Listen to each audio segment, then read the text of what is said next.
Ketua Dewan Perwakilan Rakyat Aceh, DPRA, Saiful Bahri alias Pon Yahya, meninggalkan ruang seminar uji publik rancangan undang-undang tentang perubahan Undang-Undang Nomor 11 Tahun 2006 tentang Pemerintahan Aceh, UUPA, yang berlangsung di Ruang Serbaguna Setda Aceh, Senin. Seminar itu digelar oleh Dewan Perwakilan Daerah, DPD RI. Acara memanas setelah Ketua DPRA Saiful Bahri menanyakan maksud dan tujuan seminar ini dilaksanakan.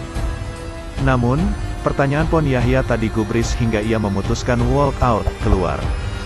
Seminar ini dipimpin Komite IDPD RI, Fahrul Razi, senator asal Aceh. Hadir Gubernur Aceh yang diwakili Asisten Isetda Aceh M. Jafar, Asisten 2, para karo, akademisi, dan pihak terkait lainnya. Kegiatan hari ini dalam rangka apa? Apakah konsultasi atau seminar biasa? Tolong dijelaskan dulu.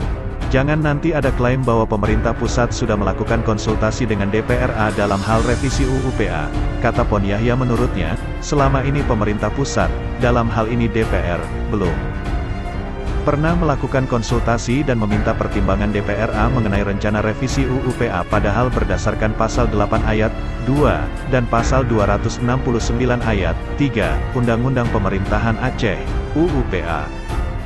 Nomor 11 Tahun 2006 disebutkan, dalam hal adanya rencana perubahan undang-undang ini, UUPA, dilakukan dengan terlebih dahulu konsultasi dan mendapatkan pertimbangan DPR Aceh. Alih-alih mendengar jawaban dari kedua pihak, Pon Yahya malah dibuat kesal karena protesnya tidak dihiraukan.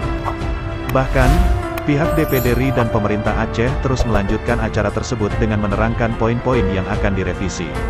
Wakil Dekan I Fakultas Ilmu Sosial dan Ilmu Politik, FISIP, Universitas Teuku Umar, Putu Afrizal Cutra, sempat mengingatkan agar pertanyaan Pon Yahya dijawab terlebih dahulu. Tapi jawaban yang diinginkan Pon Yahya itu tak ditanggapi pimpinan dan peserta seminar lainnya. Ketua DPR Aceh tersebut berang dan lantas mengambil sikap untuk walk out dari seminar. Dan pertimbangan, baru bisa berjalan ke tahap selanjutnya. Sebelum dilakukan, maka tidak bisa.